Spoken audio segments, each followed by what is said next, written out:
You're a fine armful now, Mary, with those 20 pounds you gained. Oh, I've gotten too fat, you mean. I really ought to reduce. None of that, my lady. You're just right. We'll have no talk of reducing. Is that why you ate so little breakfast? So little? I thought I ate a lot. You didn't? Not as much as I'd like to see anyway. Oh, you expect everyone to eat the enormous breakfast you do. No one else in the world could without dying of indigestion. I hope I'm not as big a glutton as that sounds. But thank God I've kept my appetite and I've the digestion of a young man of 20 if I am 65. You surely have, James. No one can deny that.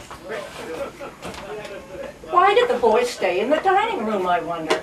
Kathleen is waiting to clear the table. It's a secret confab they don't want me to hear, I suppose. I'll bet they're cooking up some new scheme to touch the old man. There's nothing like the first after-breakfast cigar if it's a good one. And this new lot have the right mellow flavor. They're a great bargain, too. I got them dead cheap. It was McGuire put me onto them. I hope he didn't put you onto a new piece of real estate at the same time.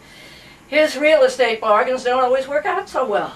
I wouldn't say that, Mary. After all, he was the one who advised me to buy that place on Chestnut Street. And I made a quick turnover on it for a fine profit.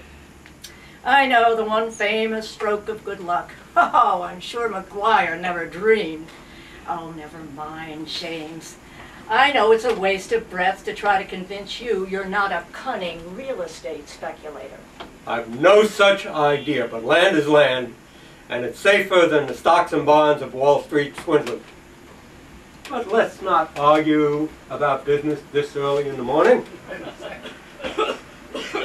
James, it's Edmund that you should scold for not eating enough. He hardly touched anything but coffee. He has to eat to keep up his strength. I keep telling him that. But he says he simply has no appetite. Oh, but nothing takes your appetite away more than a bad summer cold. Yes, it's only natural, so don't let yourself get worried. I'm not. I know he'll be fine in a few days if he just takes care of himself. But it is a shame that he should have to be sick right now. Yes, it is bad luck. But you mustn't let yourself get upset. Remember, Mary, you have to take care of yourself, too. I'm not upset. There's nothing to be upset about. What makes you think I'm upset? Well, nothing, except you seemed a little high-strung the past few days. I have? Oh, nonsense, James. It's your imagination. James, you really must not watch me all the time. I mean, it makes me feel self-conscious. Now, Mary, that's your imagination. If I've watched you, it's to admire how fat and beautiful you look. I can't tell you the deep happiness it gives me, darling, to see you as you've been since you came home to us. Your dear old self. So keep up that good work, Mary. I will, dear. Oh, thank God the fog is gone. I really am a bit out of sorts today. I couldn't sleep well at all last night with that awful foghorn going on. Yes, it's like having a sick whale in the backyard. It kept me awake, too. Did it? You had a strange way of showing your restlessness. You were snoring so loud I couldn't tell which one was the foghorn. 20 foghorns couldn't wake you. You have a nerve in you you've never had. Nonsense. You're always exaggerating about my snoring. I couldn't. If you could only hear yourself once. What's the joke, I wonder? It's on me, I'll bet that much. It's always on the old man. So terrible the way we pick on you. You're so amused. Well, whatever the joke was, it's a relief to hear Jamie laugh. He's been so down in the mouth lately. Some joke of Jamie's, I'll wager. He's always making sneering fun of somebody, that one. Now, don't start in on Jamie. He'll turn out all right in the end. You wait and see. You better start soon, then. He's nearly 34. Good heavens. Are they going to stay in the dining room all day? Jamie, Edmund, come into the living room. Give Kathleen a chance to clear the table. We're coming, Mama. You'd find excuses for him, no matter what he did. Shh. I was just teasing your father about his snoring. I leave it to the boys, then. They must have heard you. Oh, not you, Jimmy. I could hear you all the way down the hall, almost as loud as your father. Oh, you're just like him. The minute your head touches the pillow, off you go. And 10 foghorns couldn't wake you. Why, what are you staring at, Jamie? Is my hair coming down to something? It's so hard for me to do it up properly now. My eyes are getting so bad, and I never can find my glasses. Yeah, it's all right, Mama. I was only thinking how well you look. Just what I was telling her, Jamie. She's so fat and sassy, there'll soon be no stopping her. Yes, you certainly look grand, Mama. And I'll back you up about Papa snoring. Gosh, what a racket. I heard him too. The more I know his trumpet. If it takes my snoring to make you remember Shakespeare instead of the dope sheet on the ponies, I hope I'll keep on with it. James, you don't need to be so touchy. Yes, for Pete's sake, Papa. The first thing after breakfast. Give it a rest, can't you? Father wasn't finding fault with you. You don't always have to take Jamie's part. You'd think you were the one 10 years older. What's all the fuss about? Let's forget it. Yes, forget. Forget everything and face nothing. It's a convenient philosophy if you've no ambition in life except to... Now, James, do be quiet. You must have gotten out on the wrong side of the bed this morning. What were you two grinning about, like Cheshire cats when you came in? What was the joke? Well, you remember, Papa, the ice pond on Harker's estate is right next to the farm, and you remember your tenant Shaughnessy keeps pigs. Well, it seems there's a break in the fence and the pigs have been bathing in the millionaire's ice pond. And Harker's foreman swears Shaughnessy broke the fence to let his pigs a free wallow in the ice pond. Oh, good. I'm sure he did too, the dirty scallywag. It's like him. So Harker came in person to rebuke Shaughnessy. A very bonehead play. If I needed any further proof that our ruling plutocrats, especially the ones who inherited their boodle, are not mental giants, that would clinch it. Yes, he'd be no match for Shaughnessy. Keep your damn anarchist remarks to yourself. I won't have them in my house. What happened? Well, Harker had as much chance as I would with Jack Johnson.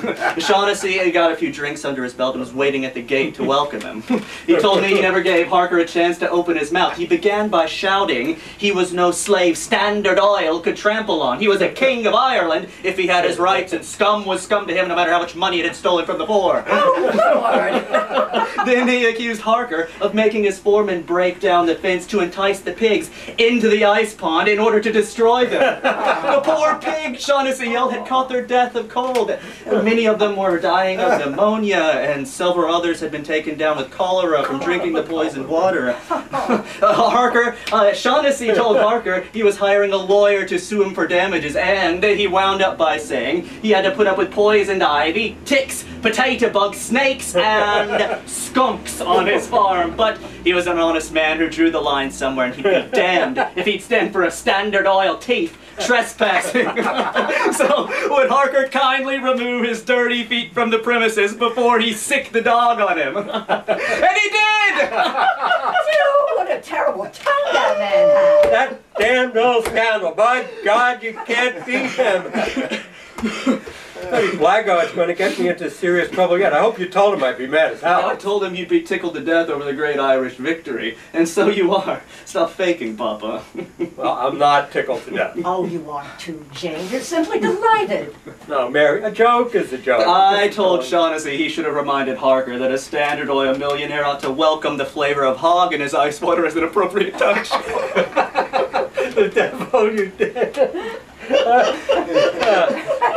Keep your damn socialist anarchist sentiments out of my affairs. Shaughnessy almost wept because he hadn't heard that one, but he told me he'd include it in a letter he's writing to Harker, along with a few other insults he'd overlooked. What are you laughing at? There's nothing funny. The fine son you are to help that blackguard get me into a lawsuit. Oh, now, James, don't lose your temper. You're worse than he is encouraging him. I suppose you're regretting you weren't there to prompt Shaughnessy with a few nastier insults. You have fine talent for that, if for nothing else. Now, James, There's no reason to scold, Jamie. Ah, for God's sake, Pop, if you're starting that up again, I'll beat it. I left my book upstairs anyway. God, Pop, I should think you'd be sick of hearing yourself. You mustn't mind Edmund, dear. Remember, he isn't well. The summer cold makes anybody irritable. It's not just the cold he's got. The kid is damn sick. Why do you say that? It is a cold. Anyone can tell that. You always imagine things. All Jamie meant was he may have a touch of something else too, which makes his cold worse. Sure, Mama, that's all I meant. Yeah. Dr. Hardy said he may have a bit of malarial fever that he caught when he was in the tropics. If it is, quinine will soon cure it. Dr. Hardy. I wouldn't believe a word he said if he swore on a stack of Bibles. I know what doctors are. They're all alike. Anything, they don't care what, just to keep you coming from them. What is it? What are you looking at? Is my hair? There's nothing wrong with your hair. The healthier and fatter you get, the vainer you become. You'll soon spend half the day primping before the mirror. I really should have new glasses. My eyes are getting so bad. Your eyes are beautiful and well you know it. Oh, you mustn't be so silly, James, and right in front of Jamie. Oh, he's on to you too. He knows all this fuss about eyes and hair is only fishing for compliment, eh, Jamie? Yes. You can't kid us, Mama. I'll get along with the both of you. But I did truly have beautiful hair once, didn't I, James? The most beautiful in the world.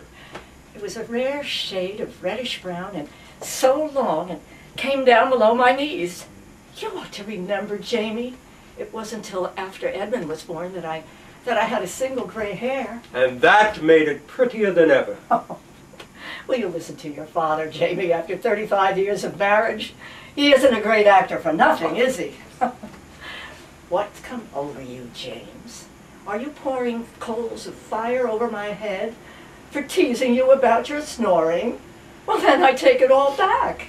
It must have been the foghorn I heard. Well, I can't stay here with you any longer, not even to hear compliments. I have to see the cook about dinner and the day's marketing. Oh, that Bridget. She's so lazy and so sly. She begins telling me all about her relatives, so I can't get a word in edgeways to scold her. Well, I'd better get it over with. Oh, James, you mustn't ask Edmund to work on the grounds with you. Remember, not that he's not strong enough, but he'd perspire and he might catch more cold.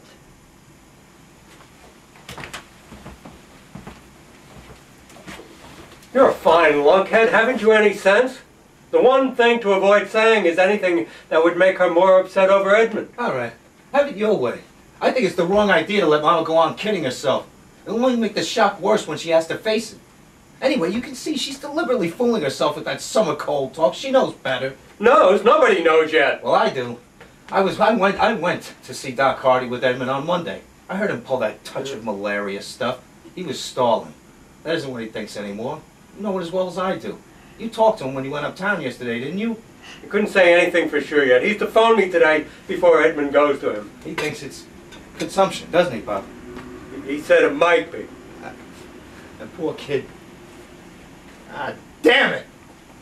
It might never have happened if you'd sent him to a real doctor when he first got sick. What's the matter with Hardy? He's always been our doctor up here. Everything's the matter with him. Even in this Hickburg, he's rated third class. He's a cheap old quack. That's right. Run him down. Run everybody down. Everyone is a fake to you. Hardy only charges $1. That's what makes you think he's a fine doctor. That's enough. You have no excuse. You're not drunk now. If you mean I can't afford one of the fine society doctors that prey on the rich summer people. Can't afford? You're one of the biggest property owners around here. That doesn't mean I'm rich. It's all mortgage. Because you always buy more instead of paying off mortgages. If Edmund was a lousy acre of land you wanted, the sky would be the limit. That's a lie, and your sneers against Dr. Hardy are lies. He may not put on frills, have an office in a fashionable location, or drive around in an expensive automobile. That's what you get with these other $5 to look at your tongue, fellows, not their skill. All right. I'm a fool to argue. You can't change the leopard spots. No, you can't. You've taught me that lesson only too well. I've lost any hope you'll ever change yours. You dare tell me what I can afford?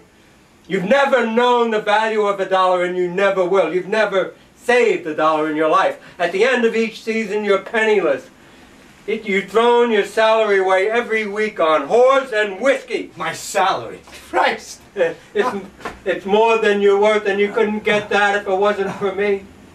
If you weren't my son, there isn't a manager in a business who would give you a part. Your reputation thinks so.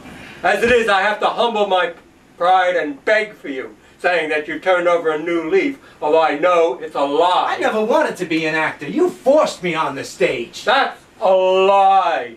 You never made any effort to find anything else to do. You left it to me to get you a job, and the only influence I have is in the theater. Forced you? Huh. You never wanted to do anything but loaf in barroom.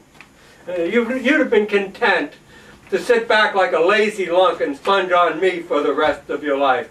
And after all the money I wasted on your education, and all you did was to get fired from every college you went to. Oh, for God's sake, don't drag up that ancient history.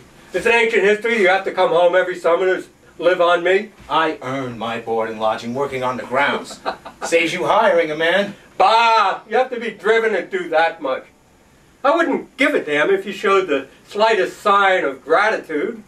The only thanks I get is to have you sneer at me for a dirty miser, sneer at my profession, sneer at every damn thing in the world except yourself. That's not true, Papa. You can't hear me talking to myself, that's all. Ingratitude, the vilest weed that grows. I could see that line coming. God, how many thousand times... All right, Papa. I'm a bum. All right? Anything you like, so long as it stops the argument. If you get ambition in your head instead of folly, you're young yet, you could still make your mark. You had the talent to become a fine actor, you have it still. You're my son. Let's forget me. I'm not interested in this subject. Neither are you. What started us on this? Oh, Doc Hardy. When is he going to call you up about Edmund? Around lunchtime. I couldn't have sent Edmund to a better doctor. Hardy taken care of him whenever he's been sick up here since he's been knee-high. He knows his constitution better than any other doctor could. It's not a matter of my being miserly, as you'd like to make out. And what could the finest specialist in America do for Edmund after the way he deliberately ruined his health by the mad life he led ever since he was fired from college? Even before that, when he was in prep school, he began dissipating and playing the Broadway sport to imitate you when he's never had your constitution to stand it. You're a healthy hulk like me, or you were at his age, but he's a bundle of nerves like his mother. I've warned him for years that his body couldn't stand it, but he wouldn't heed me, and now it's too late. What do you mean, too late? Don't be a damn fool. I meant what is plain for anyone to see. His health is broken down, and he may be an invalid for a long time. I know it's an Irish peasant idea that consumption is fatal. It probably is when you live in a hovel on a bog. But over here, Don't I know? treatment... What are you gabbing about? Keep your dirty tongue off island with your sneers about peasants and bogs and hovels. The less you say about Edmund's sickness, the better for your conscience. You're more responsible than anyone. That is a lie. I won't stand for that, Papa. It's the truth. You've been the worst influence for him. He grew up admiring you for a hero. Fine example you set. If you ever gave him any advice, except in the way of rottenness, I've never heard of it. You made him old before his time, pumping him full of what you thought was worldly wisdom, when he was too young to see that your mind was so poisoned by your own failure in life that you wanted to believe that every man who was a knave with his soul for sale and every woman who wasn't a whore was a fool. All right. I did put Edmund wise to things. But not until I saw he'd started to raise hell. Knew he'd laugh at me if I tried the good advice, older brother stuff. All I did was make a pal of him and be absolutely frank so that he'd learn from my mistakes that, well, if you can't be good, you can at least be careful. That's a rotten accusation, Papa. You know how much the kid means to me and how close we've always been. Not like the usual brothers. I'd do anything for him. I know you may have thought it was for the best. I didn't say you did it deliberately to harm him. Besides, it's damn rot. I'd like to see anyone influence Edmund more than he wants to be. His quietness fools people into thinking they can do what they like with him. But he's stubborn as hell inside, and what he does is what he wants to do, and to hell with anyone else. And what did I do with all the crazy stunts he's pulled in the last few years? Working his way all over the map as a sailor and all that stuff? I thought that was a damn fool idea, and I told him so. Jeez, you think I'd be happy sitting on a beach in South America, living in filthy dives, drinking rot gut? Huh? No thanks, I'll stick to Broadway in a room with a bath and bars that serve bonded bourbon. You and Broadway, it's made you what you are. Whatever Edmund's done, he's had the guts to go off and do it on his own when he couldn't come whining to me the minute he was broke. He's always come home broke finally, hasn't he? And what is going away get him? Look at him now! Christ, that's a lousy thing to say. I don't mean that. He's been doing well on the paper. I was hoping he found the work he wanted to do at last. A hick-town rag. Whatever bull they hand you, they tell me he's a pretty bum reporter. If you weren't your son... No, that's not right. They're glad to have him. But it's the special stuff that gets him by. Some of the poems and parodies he's written are damn good. Not that they ever get anywhere in the big time, but he certainly made a damn good start. Yes, he made a good start. You used to talk about wanting to become a newspaper man, but you were never willing to start at the bottom. Oh, for Christ's sake, Papa, can't you lay off me? It's damnable. Edmund should be sick right now. It couldn't come at a worse time for him. Or for your mother. It's damnable she should have this to upset her just when she needs peace and freedom from worry. She's been so well in the 2 months since she came home to us. It's been heaven to me. This house has been a home again. But I needn't tell you, Jamie. I felt the same way, Papa. This time you can see how strong and sure of herself she is. She's a different woman entirely from the other times. She has control of her nerves now. Well, she had until Edmund became sick. Now you can feel her becoming tense and frightened underneath. I wish to God we could keep the truth from her, but we can't if he has to be sent to a sanitarium. What makes it worse is her father died of consumption. She worshipped him and she's never forgotten. Yes, it's going to be hard on her. But she can do it. She has the willpower now. We must help her, Jamie, in every way we can. Of course, Papa. Outside of nerves, she seems perfectly all right this morning. Never better, full of fun and mischief. What do you mean, seems? Why shouldn't she be all right? What the hell do you mean? Don't start jumping down my throat. God, Papa, this ought to be the one thing we can talk over frankly without a battle. I'm sorry, Jamie. But go on, tell me. There's nothing to tell. I was all wrong. It's just that last night, well, you know how it is. I can't forget the past. I can't help being suspicious any more than you can. And that's the hell of it. That makes it hell for Mama. She watches us watching her. I know. But what was it? Can't you speak out? There's nothing to tell. Just my damn foolishness. Last night around 3 o'clock in the morning, I woke up and I heard her moving around in the spare room. Then she went to the bathroom. I pretended to be asleep. She stopped in the hall to listen as if she wanted to make sure I was. For God's sake, is that all? She told me herself the foghorn kept her awake all night. And every night since Edmund's been sick, she's been up and down going in to see how he was. Yes, that's right. She did stop to listen outside his room. It was her being in the spare room that scared me. I couldn't help remembering that when she starts sleeping alone in there, it has always been a sign. It isn't this time. It's easily explained. Where else could she go to get away from my snoring? By God, how you can live with a mind that sees nothing but the worst motives behind everything is beyond me. Don't pull that. I've just said I was all wrong. Don't you suppose I'm as glad of that as you are? I'm sure you are, Jamie, but it would be a curse she can't escape from if Edmund's sickness... I mean, it was in her long sickness after bringing Edmund. She didn't have anything to do with it. Well, I'm not blaming her. Then who are you blaming? Edmund for being born? Damn fool, nobody's to blame. The bastard of a doctor was. For what Mama said, he was another cheap quack like Hardy. You wouldn't pay for a first-rate... That's a lie! So I'm to blame? Is that what you're driving at, you evil-minded loafer? Well, if we're going to cut the front hedge today, we better go to work. Yes, it's too fine a morning to waste inside arguing. Look out the window, Mary. There's no fog in the harbor. I'm sure the spell of it we've had now is over. I hope so, dear. Did I actually hear you suggest work on the front hedge? Wonders never cease. You must want pocket money badly. When don't I? I expect a salary of at least one large Iron Man at the end of the week to carouse on. What were you two arguing about? Same old stuff. I heard you say something about a doctor and your father accusing you of being evil-minded. Oh, that. I was saying again, Doc Hardy isn't my idea of the world's greatest physician. Oh, no, I wouldn't say so either. Oh, that Bridget. I thought I would never get away. She told me all about her second cousin on the police force in St. Louis. Well, if you're going to go out and work on the hedge, why don't you go?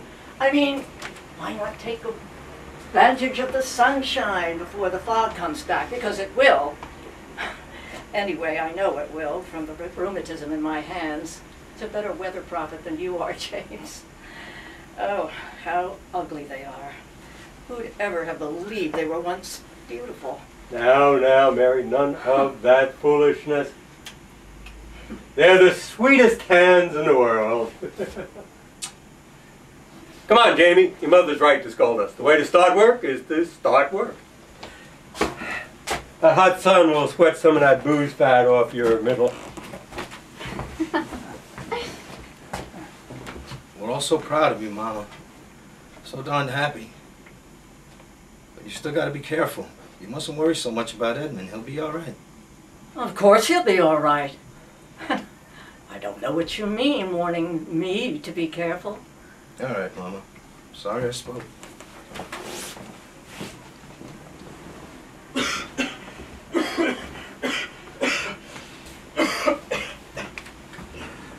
Oh, here you are. I was just about to go upstairs and look for you. I waited until they went out. I don't want to mix up in any arguments. I feel too rotten. Oh, I'm sure you don't feel half as badly as you make out. You're such a baby. You like to get us worried, so we'll make a fuss over you. I'm only teasing, dear. I know how miserably uncomfortable you must be, but you feel better today, don't you? All the same, you're much too thin. You need to rest all you can. Sit down and let me make you comfortable. There. How's that? Grand. Thanks, Mama. All you need is your mother to nurse you. Big as you are, you're still the baby of the family to me, you know. Never mind me. You take care of yourself. That's all that counts. But I am, dear. Don't you see how fat I've become? Why, I'll have to have all my dresses let out. Oh, poor Jamie. How he hates working in front where everyone passing can see him. There go the Chatfields in their new Mercedes.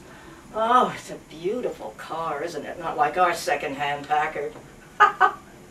Poor Jamie, he bent almost under the hedge to keep them from noticing him. They bowed to your father. And he bowed back, as if he were taking a curtain call in that filthy old suit that I've tried so hard to make him throw away.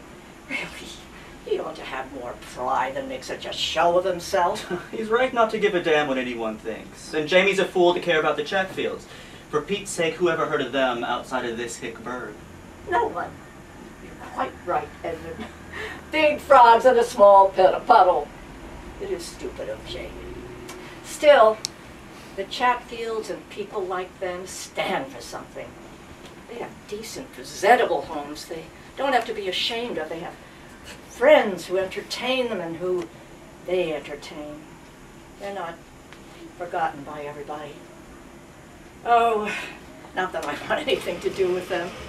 I hate everybody in this town, and you know I do, ever since I've come here. I never wanted to come here in the first place.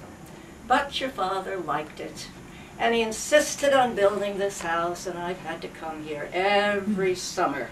Well, it's better than spending the summer in a New York hotel, isn't it? This town's not so bad. I like it well enough. I suppose because it's the only home we've had. I never felt like it was my home. It was wrong from the start. Everything was done in the cheapest possible way. Your father never would spend the money to make it right. It's just as well that we don't have any friends here. I'd be ashamed to have them step in the door. But your father has never wanted family friends. He hates calling on people and receiving them. All he likes is to hobnob with men at the club and in bars. You and Jamie are the same way. But you are not to blame. You've never had a chance to meet decent people here. Oh, I know you both would have been so different if you'd been able to associate with nice girls. Instead of, you'd never have disgraced yourselves as you have, so that now no respectable parents will let their daughters be seen with you. Oh, Mama, forget it. Who cares? Jamie and I would be bored stiff. And about the old man, what's the use of talking? You can't change him. Don't you call your father the old man. You ought to have more respect. I know it's useless to talk, but sometimes I feel so lonely. Anyway, you've got to be fair, Mama. It may have been all his fault in the beginning, but you know that later on, even if he wanted to, we couldn't have had people here. I mean, Don't! I can't bear having you remind me.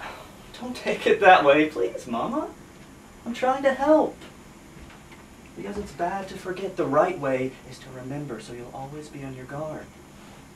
You know what's happened before. God, Mama, you know I hate to remind you. I'm doing it because it's been so wonderful having you home the way you've been, and it would be terrible if things started... Please, dear, I know you mean for the best, but I don't understand why you should suddenly say such things. What put them in your mind this morning? Nothing. Just because I feel rotten and blue, I suppose. Tell me the truth. Why are you so suspicious all of a sudden? I'm not!